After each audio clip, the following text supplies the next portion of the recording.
Yun ang ating dapat siguro ay malaman din natin na kanilang sentimiento. At sana yung mga Filipino community sa China. Bagay, ito siguro naman ang Chinese government hindi naman siguro pe-personally ng ating mga mamamayan na nasa bansa nila. Mabalikan din natin yung naging pahayag ng mga senador against dito sa mga Chinese officials ng embahada, no? Well, again, may we call on the senators na muni-muni muna sila. Maghunos dili. Maghunos dili. Kung ano ang magiging epekto sakaling matupad yung gusto nyo na palayasin natin sila sa ating bansa. Kung hindi man palayasin, ay magdeklara kayo ng persona non grata sa mga opisyalis nila. No? Oo. Ano ang mangyayari? Ano ang magiging epekto? Lalo na sa naghihikahos nating bansa ngayon, na nakita nyo naman, na ang dolyar nga naman, talaga nga namang tuloy-tuloy ang pagtaas ng presyo, ang langis ay tuloy-tuloy ang pagtaas ng presyo, at ngayon nangaaway tayo nung tumutulong din sa atin, saan po tayo po posisyon? Dapat po sana ay i-consider natin ito. Hindi ho namin sinasabing pagbigyan nyo, ipagwalang bahala, o ipikit na lang ang mata sa ginagawa ng China sa atin. Tama lang po na lumabang kayo. Pero ilagay lang po natin sa tama yung ating paglaban. Ayan, tama. Sakto. Yung mga bagay na yan. Lalo ngayon, buti sana kung halimbawa nakipag-away tayo sa China, ang Amerika, tutulong agad sa atin. Ang daming problema ng Amerika ngayon, ha? Di ba? Ang daming problema nila ngayon sa buong mundo. At maging mga mamamayan nila ay mukhang nagpuprotesta rin laban sa kanilang presidente. Yun ang mabigat na alalahanin ngayon ng Amerika. Kung halimbawang nangailangan tayo, sila ba ay nakahandang umayuda sa atin? Mukhang ang balita, chismis ngayon, mukhang unti-unti na rin binibitawan tayo ni Trump ngayon. Hindi naman siguro sa nakikita natin, talaga nga namang patong ang problema niya ngayon. Dahil dyan sa usaping immigrants nila, no? Yan. At doon sa mga illegal na mga nakapasok ng Amerika. Mukhang may nihahanda ring impeachment laban sa kanya. Meron din. Meron din.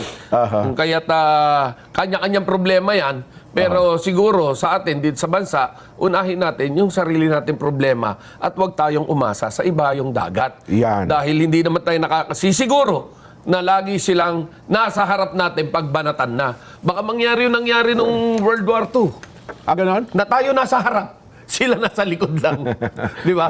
Nung tapos na, bago sila dumating. May mga palabas sa pelikula na huli dumarating yung pulis. Parang ganoon ang mangyayari. No? Kung kaya't kailangan i-considera nating maayos yung kapakanan ng ating bansa bago tayo magsalita. Ayan.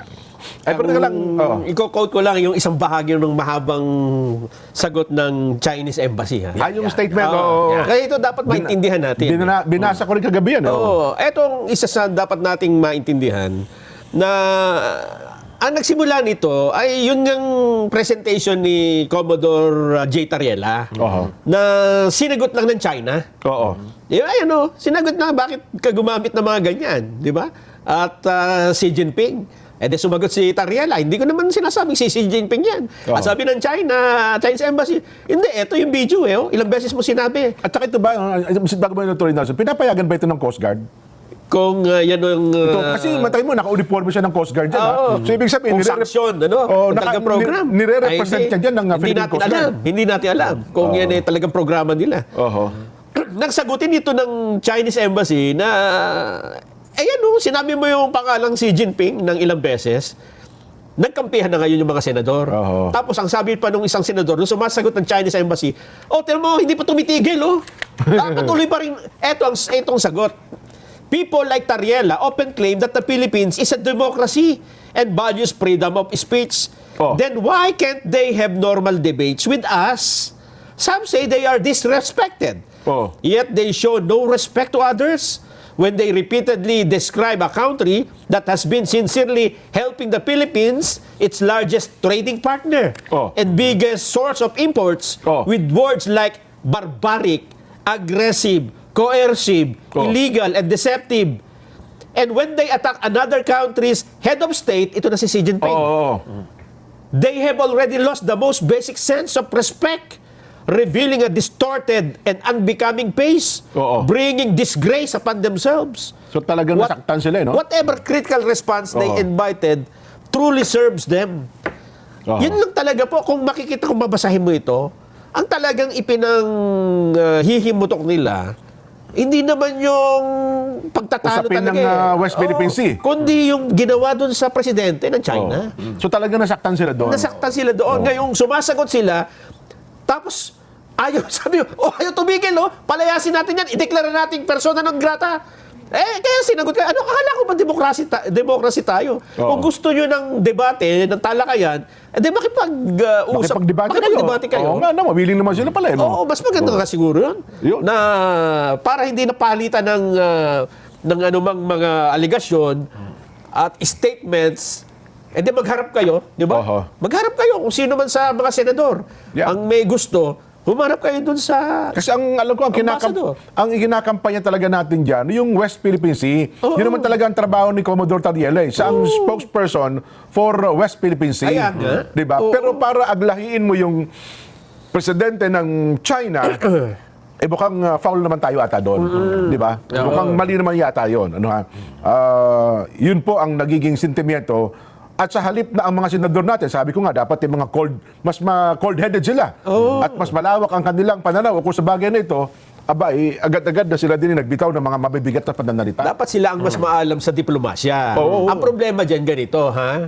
Naglabas ng statement si Senador Kiko Pangilinan at kanyang binabansagan ang lahat ng mga hindi sang-ayon sa kanyang opinion na mga trolls ng China.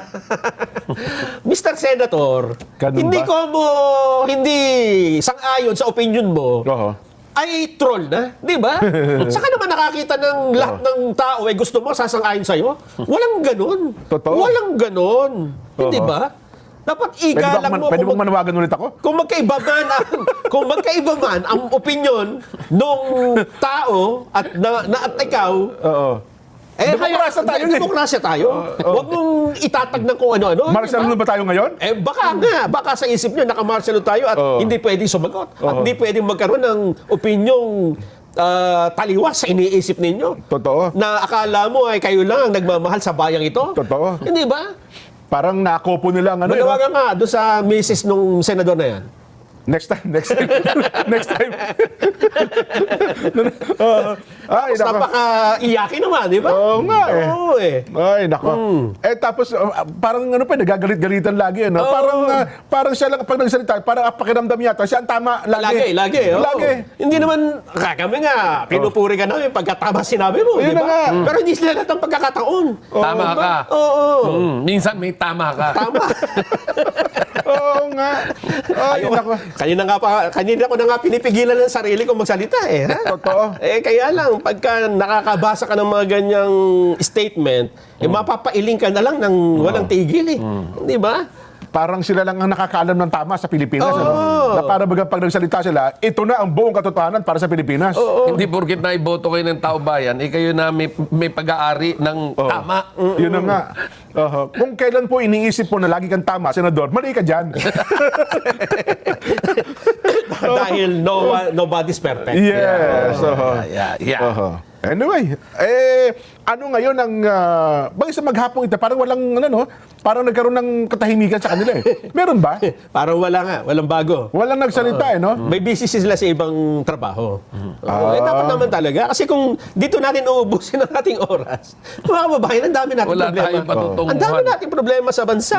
Yun na nga lang ang kalagayan ng Pangulo natin, Jen eh. Pero bago mo ituloy yan Oo. kahapon nag-scan ako ng mga vlog sa kagabi. Yan. Paano yung batikos kay Tariela, binansagan sa, ewan ko, kung totoo, binabansagan niya yung pambansang sinungaling, Pero troll ang tawag doon. Troll yan. Ganon. Yung mga- Live ito eh. Mga abogado eh. Live troll yan.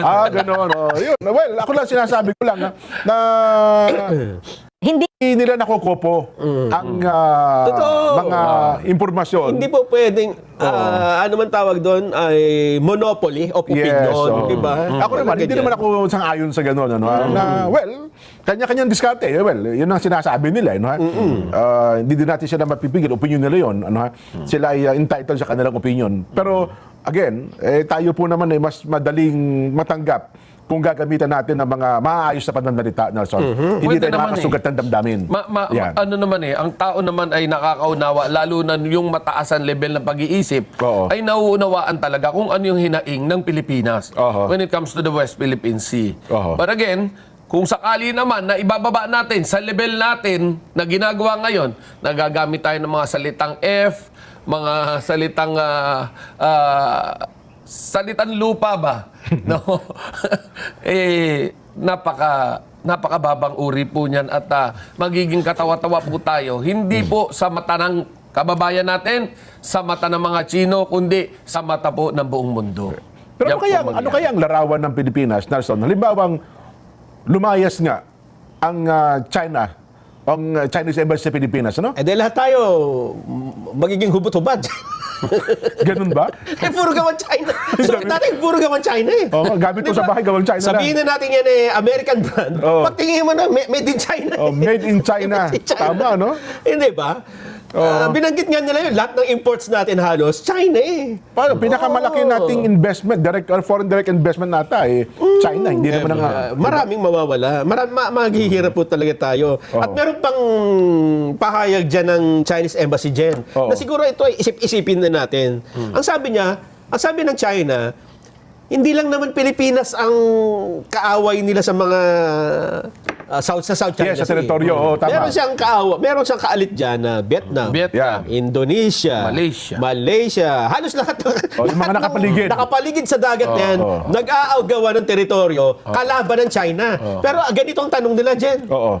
Nakita nyo ba na naging matindi kami sa mga bansang ito? Inapi ba namin yung Vietnam? Nagkaroon ba ng katulad na pangyayari dito sa mga nakapaligid na bansa? Oo. Katulad na nangyayari ngayon sa Pilipinas? Hindi ba tuloy-tuloy ang pakikipagkalakalan namin at pagtulong din sa kanila? Oo. Ang sabi nila, kung nagagawa yan sa mga bansang maliit pa sa China, bakit hindi natin magawang pag-usapan dito sa Pilipinas? Oo.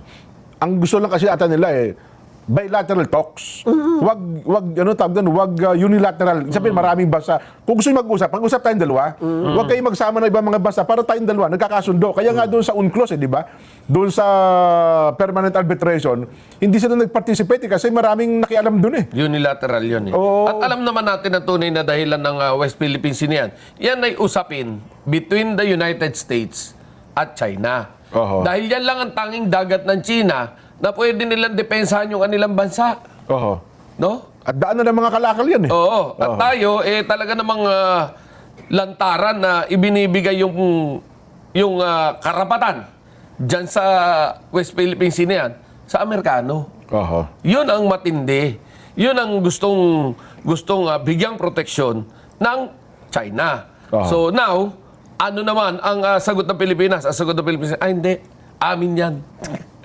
Ayan na nangyayari ngayon. So, Ay, nako. since gano'n na sitwasyon, abay kunin nyo ng paupo dahil kahit na anong mangyari, kapag kinuha nyo ng patayo yan, abay, isa lang ang lugi dyan. Mapa United States o China ang magbakbakan, abay ang lugi dyan Pilipinas pa rin. Dahil tayo yung pinakamahina. Tsaka tayo ang katabi niyan Tayo ang unang maapektuhan Tayo niyan. maapektuhan Mamamayang Pilipinas. Mamamayang Pilipino. Ay, nako. So dapat lang asikasuhin natin ngayon, Nelson, sinasabi mo, ay ang Pangulo ng ating bansa. Ay, bakit? Ano ba nangyari sa Pangulong Bongbong? Nako, Maayos naman daw siya. nagpapahinga muna.